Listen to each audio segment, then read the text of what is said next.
Today I want to share with you why church boards should implement sabbatical policies to help their pastors not burn out and for the overall health of the board. I want to share this with you because I have some personal experience and how it helped me and my family, and how I believe it could help every pastor if their church boards would only implement a sabbatical policy.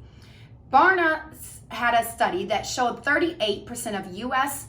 pastors are actually contemplating quitting the ministry every single year. Some of you might be thinking, well, why would they want to quit the ministry, and why do pastors really need sabbaticals? Don't they only work one day a week on Sundays?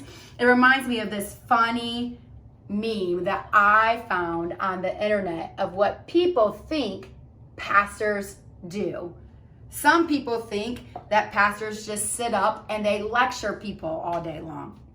Some people think that pastors only perform weddings and funerals. Some people might think that pastors only work one day a week so they can golf 6 other days a week.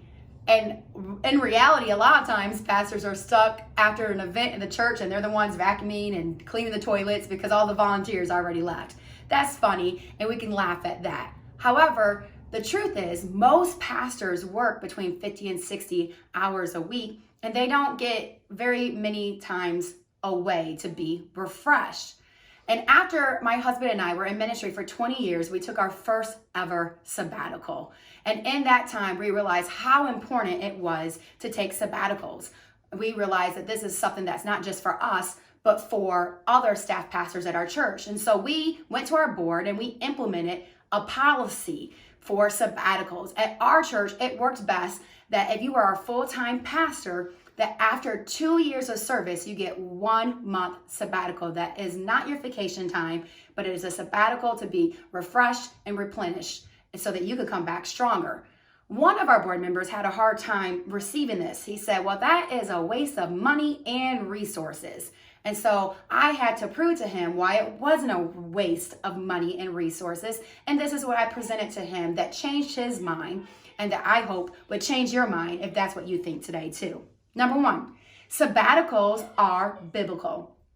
The Bible talks about this in Leviticus 25, 1-7. It talks about giving a land a rest. Of course, this was in farming culture. However, it shows the importance of long rest and how it is a God idea and that it's a good thing.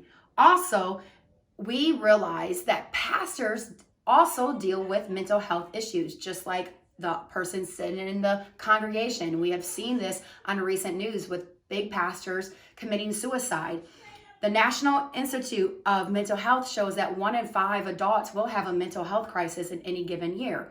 This includes pastors. Sabbaticals can prevent pastors from having mental health crisis by giving them time to be refreshed, to spend time with their family.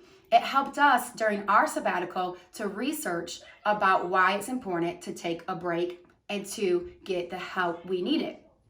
And we came across Full Strength Network, which is an organization that helps ministry leaders get refreshed. It provides counseling services to pastors, coaching, and peer groups, as well as provide places for pastors to go on the sabbaticals. It is worth every penny of the small fee that you pay as a pastor to be a part of this group. Sabbaticals and these policies that we create to help pastors not burn out are so important because also it helps other leaders step up. A lot of times people think the pastor should be doing everything, when actually the Bible says that the pastor's job is to equip the saints for the work of the ministry. So sometimes when the pastor steps back for a sabbatical, it causes both the board and the staff and the lay leader to step up. In our sabbatical, we had people preach for the first time and did a great job. We had people oversee ministries that we normally oversee and did a great job. We even had a committee come together and find a new building for our second location that we didn't find on our own because they went out and did the legwork. It was a beautiful time for our leaders to step up. This is another reason why we should implement sabbatical policies into the church. And finally, a sabbatical policy implemented into your church culture will keep the pastor serving longer. Statistics show that most USA pastors only serve 3 to 4 years at a church. However, sabbaticals increase that longevity. A study showed that a pastor's greatest season of effectiveness comes after 10 years. If we can get a pastor to serve the same community for 10 years, then we should be making sure that they're being refreshed with a sabbatical that will keep them serving even longer. When I presented this to my board member, it made him realize the importance of sabbaticals for the pastor. It's biblical. It will help the pastor's mental health. It will help others step up, and it will keep the pastor serving longer at your church. So these are some reasons why I think you should consider implementing a sabbatical policy at your church. Thank you.